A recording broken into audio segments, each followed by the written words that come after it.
अस्सलामुअलैकुम विद्यार्थी मित्रों, आज आपणे स्वाध्याय 2.1 નું પ્રશ્ન નંબર 5 ભણીશું।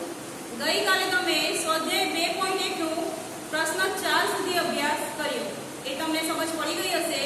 તો આજે આપણે પ્રશ્ન 5 થી શરૂ કરીશું। તો અહીંયા મેં પ્રશ્ન 5 લખ્યું છે બોર્ડ ઉપર, તમે જોતા હશો કે અહીંયા મેં સવાલ લખ્યો છે। શું સવાલ છે કે સામે આપેલ આકૃતિમાં પહેલો સવાલ છે ત્રિકોણ ABE, બીજો સવાલ લંબચોરસ BCD ની પરિમિતિ શોધો, અને ત્રીજો સવાલ છે કે કોની પરિમિતિ વધારે છે। તો વિદ્યાર્થી મિત્રો, આ સવાલ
12.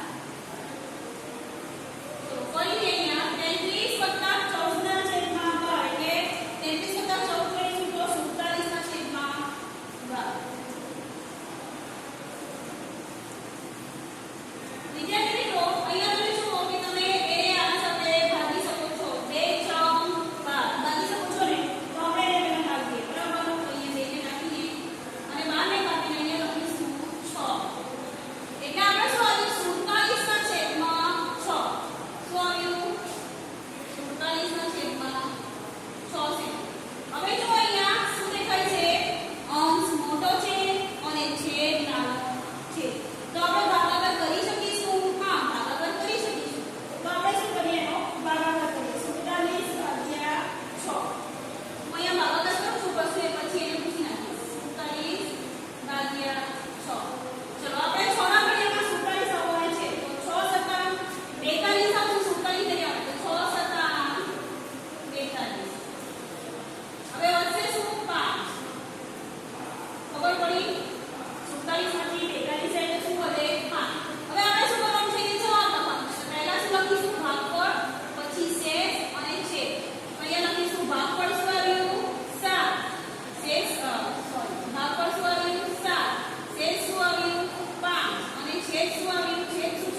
ચિત્રની પહોળાઈ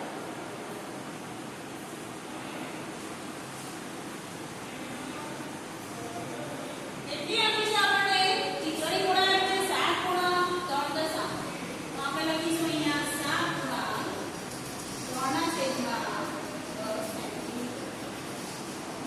આપણે જાણીશું કે આપણે ગણવાનો ક્રમ છે 10 × 3 = 17 વત્તા 3 73/10 શું છે?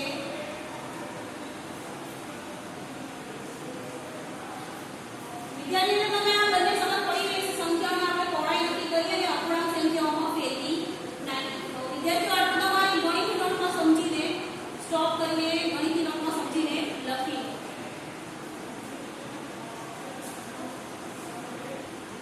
હવે વિદ્યાર્થી મિત્રો આપણા પાસે બે પહોળાઈઓ આવી ગઈ છે.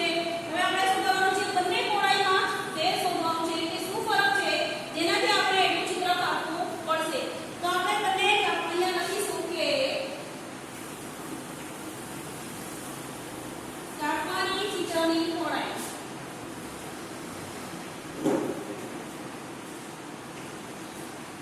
બરાબર આપણે પહેલા શું આવેલું 38/5 ઓછા કાપવાનું છે એટલે ઓછાનું નિશાન આવશે અને 73/10. બંને પહોળાઈ આપણા પાસે આવી ગઈ છે. એક તો ચિત્રની પહોળાઈ છે અને આ છે ફ્રેમની પહોળાઈ. બરાબર અહીંયા લખીશું આપણે સેન્ટીમીટર. તો વિદ્યાર્થીઓ હવે આપણે શું અહીંયા કે નીચે છેદમાં 5 અને 10 આપેલા છે. છેદ શું છે? અલગ અલગ છે. છેદ સરખામાંથી આપણે શું કરીશું? હવે લસા કરીશું.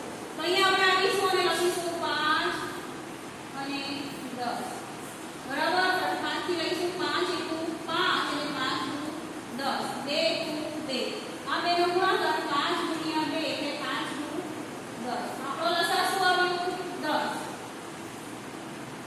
ચલો હવે અહીંયા આપણે લઈએ લસા 10. 5 કોના સાથે ગુણીશું કે 10 આવશે? તો 5 × 10 અને 10 × 10.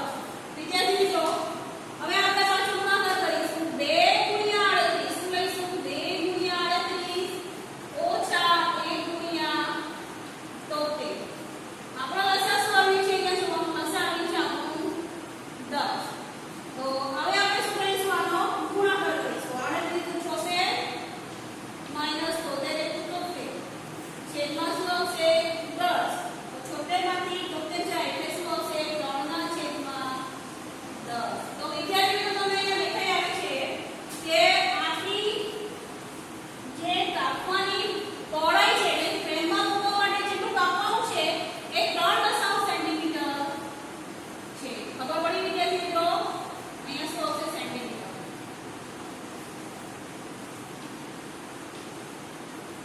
તો વિદ્યાર્થીઓ તમને અહીંયા સમજ પડી છે કે આપણે કેટલું કાપવાનું છે. બે વચ્ચેનો તફાવત લીધો છે. જેટલો તફાવત આવે એટલું આપણે ફ્રેમને ચિત્રને કાપી નાખવાનું છે અને ફ્રેમમાં ગોઠવવાનું છે. તો આપણે અહીંયા જવાબ લખીશું.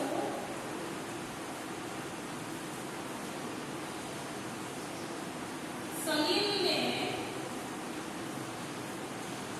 ચિત્ર 3 સેન્ટીમીટર જેટલું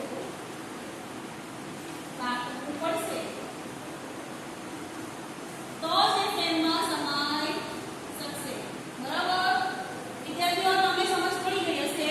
તો આ દાખલો ફરીથી સમજીને તમારી ગણિતની નોટમાં લખી લો.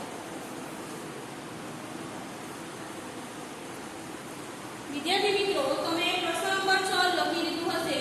હવે મેં અહીંયા બીજો એક પ્રશ્ન લખ્યો છે. પ્રશ્ન નંબર 7. અહીંયા મેં સવાલ લખ્યો છે. આપણે સવાલને વાંચી અને સમજીએ. અહીંયા લખ્યું છે રીતુએ એક સફરજનનો 3/5 ભાગ ખાધો. રીતુ પાસે સફરજન હતો. એણે 3/5 ભાગ જેટલો સફરજન ખાધો અને બાકીનો બચેલો ભાગ એના ભાઈ સોમુએ ખાધો. એણે જેટલો ખાધો છે અને જે વધ્યો છે ભાગ એના ભાઈ સોમુ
કે ઈશુએ 3 પંચમાંશ સફરજન ખાધો અને સોમુએ કેટલો ખાધો 2 પંચમાંશ સફરજન ખાધો છે.